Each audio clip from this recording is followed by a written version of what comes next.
Well, you know what they say about boat plans. And unfortunately, we ran into another little problem that's going to delay our trip by a couple of days. I was warming up the engines to do an oil change, and I noticed a small leak in one of the turbos. And well, unfortunately, it's not something that can be fixed quickly, and I am going to have to order a new turbo, which I've already done. It's going to take a couple of days to get here. On the bright side, though, that's going to give me a couple of days to work on a few projects that I've been wanting to get to anyway. One look in your eyes and I find it. When you leave in my mind I rewind it. When you got it this good, you don't fight it.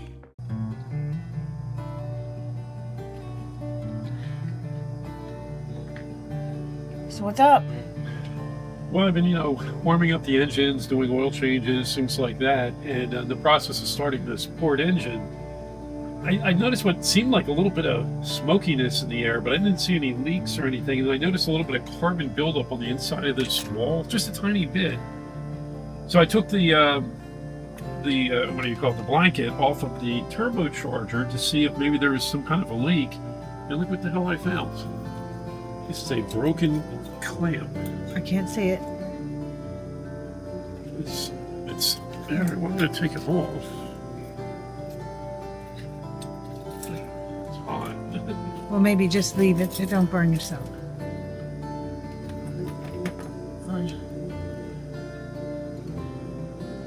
That's not great either. That's not great either. Yeah.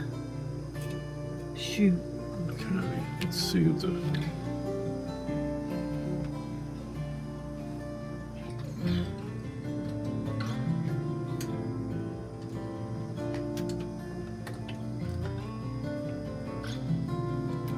So what's the story? I'm trying to get the turbo off. It's Sunday. I can't call a supply house. And this is kind of tricky to just order online because there's a lot of very similar turbos. And I want to make sure, the place I bought one from last time, they should have my order file, so hope so, but They're not if open. not, I ordered one before through, believe it or not, Amazon of all places. And they had it, it came, and it's good, and it's already on the other engine. We've replaced 2 of these already. It's going to be the 3rd one. Well, yeah.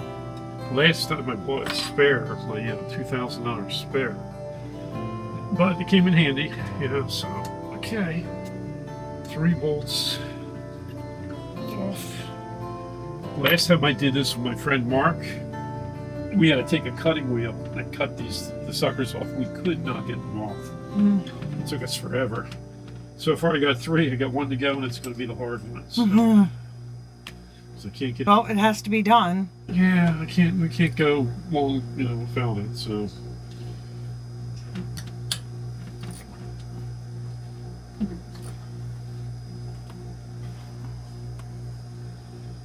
I don't even use the damn turbos. Going 10 knots. But I'm not gonna do about it. All right, Roger out. That wasn't as bad as I thought it was going to be. At least I didn't have to cut anything off. It took me about an hour to get the damn thing off, but it's here. As you can see, I'll put a little light on here. Well, that's not a lot of light.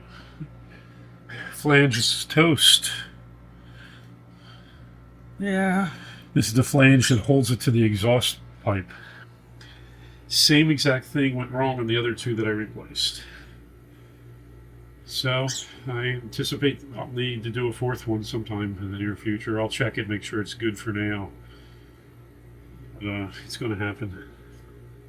That sucks. I wish I could just get this piece. At one point I thought I found it online. That's all I need, the turbo. I mean, this part's all good. It's just this. But probably not going to happen. We're probably going to pay like $2,000, $2,500 to get a replacement. The bitch is it's going to slow us down. We're not going to be able to leave on Tuesday like I wanted to. What do you think we're looking at? I'm thinking get it ordered on Monday. It takes 1 or 2 days to get here. Try to overnight it. It's heavy though.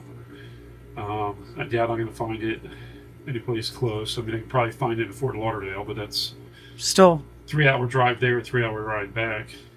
So if it takes me, I order it Monday, I get it Wednesday. It won't take me too long to install it. I can probably get it installed in an hour or so. So we're going to have to cut off some of our trip, some areas. Well, or just where we're leaving late. You know, we're not going to be able to leave probably to Thursday instead of on Tuesday.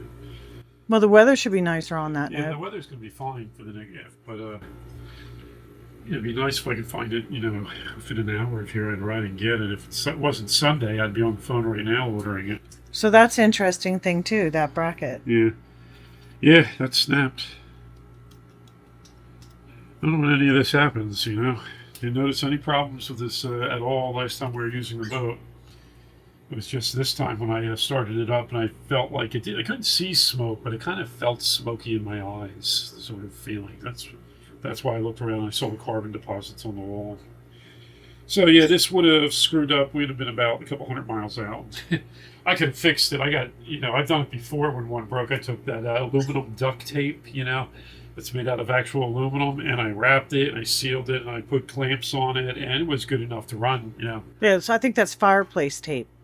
Is it? Yeah, whatever, you know, but it can withstand the heat, and it's made out of aluminum, and once I get it wrapped and I get the clamps on it, it wasn't going anywhere. And, you know. That held for a bit. Yeah, it held for until I got, whenever we had finished our trip, and I ordered a new one. So, yeah, it held fine. Several 100 miles fine, at least. Yeah. So. Okay. A project you weren't anticipating. Yeah. I'd love to remove the damn things, but I don't think I can. I think the engine's tuned for it. I mean, I'm sure it's possible, you know, to turn it back into naturally aspirated, but this connects to the exhaust. Without this in between, I have nothing connecting the exhaust manifold to the exhaust pipes. I'd have to have something made, I suppose, but I don't know. Who knows? No, we're not going to do that. We're going to replace it. It cools it too. It cools Yeah. the, you know, the fumes as they're going out the back. So. All right, we'll get cleaned up because you like getting greasy. Roger out. What are you doing? I'm putting in new gauges. Why? Because this gauge hasn't worked in a while. I don't know if it was the sending unit or if it was the gauge. I couldn't, no matter what I did, I couldn't get it to work, so who knows. But I got new gauges, and they have an alarm built in, so you can set it what degree you want it to go off. So I'm going to replace this one.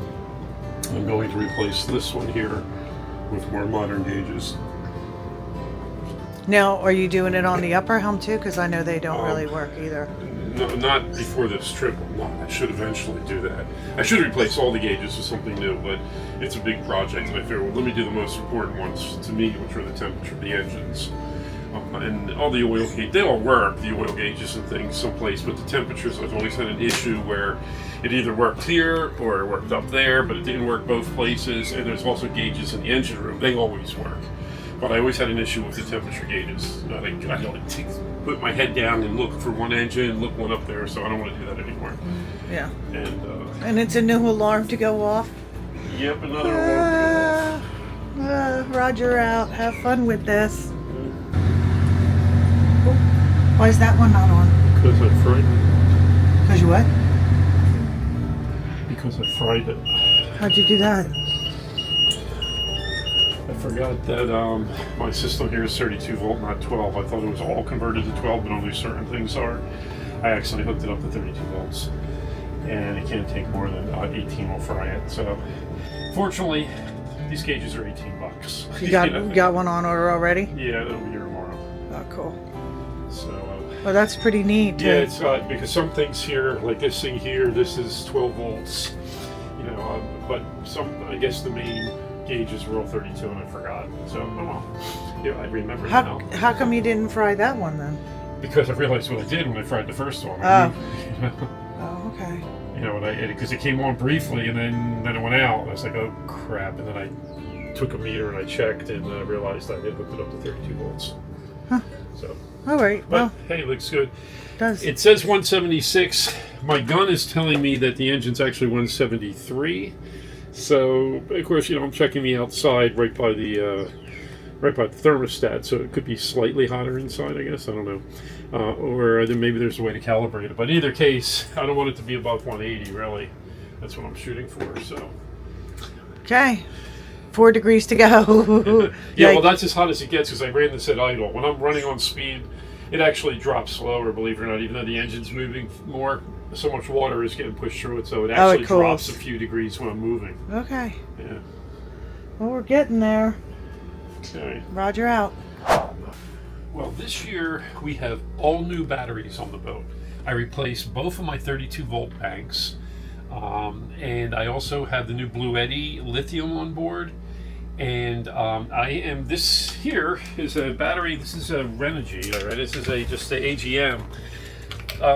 This battery will control our starting of our generator, and it also controls the micro commanders for the boat, the digital, whatever. Throttles. Digital what? Oh, the throttles. These things. Okay. They also happen to run off the same battery. The battery I'm replacing came with the boat, which means it's at least 10 years old. Hey, it worked great, whatever. I got 10 years out of that battery, but I wanted to replace it with something nice, and Renogy was having a sale on these things, so I think it was like $150 for an AGM. It's big, it's heavy. I shouldn't have any problems with it, and I'm going to go install that right now. I also put a new battery on the Boston Whaler, and I think that's it. I think we're all new batteries. I got last time, not last year, but the year before we were out, we had some battery issues. You could see they were on their last leg, so I'm happy to have all new batteries on this boat. Yay, new batteries. One less problem. So what are you doing? I am installing a new VHF radio. Why, what's wrong with the old one? Don't know, it just died. Doesn't seem to be working. We put it in right after we purchased the boat. So I guess it's about 8-9 years old. So we got our use out of it, but it just doesn't seem to be working no matter what I do. And, well, so I bought a new one. If I can get it out of the box.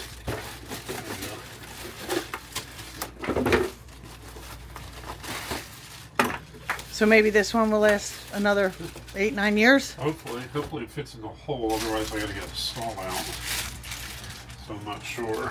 So what happened to this? How did you know that wasn't working? Well, the squelch is not working. The volume doesn't seem to do anything, and we have not heard anything over it.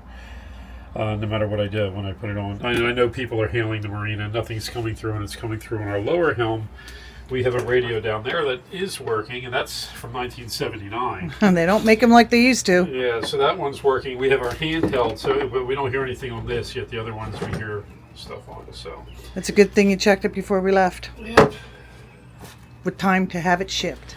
Yeah, I mean, we have backups. We have 3 handhelds on board, and we have the lower helm radio, so it's not like we wouldn't have had anything. It's just would have been very inconvenient. Well, that was almost too easy. Well, the wires fit. And the hole fits. That's always nice. Let's see here. Pretty much works exactly like the other one. Now we have to go in and add in our location. We have to set up the GPS location so that the distress button will work. I forget what they call that, DCS or something like that. But if we set that up and you hit the distress button, it will automatically send out our, like an SOS to anyone in the area in the Coast Guard based on our GPS location. So I have to look up the manual how to do that. And then that's that button Yeah, there. the distress. I think you have to lift it up and push it. Yeah. Oh, don't. Okay. Another job done. Trash. Roger out. It's a rainbow in the back of our boat. I guess that's a good sign. Through the night, feeling when you've taken flight. Worlds below, diminishing and clear. Whisper in your ear. You can fly like the angels.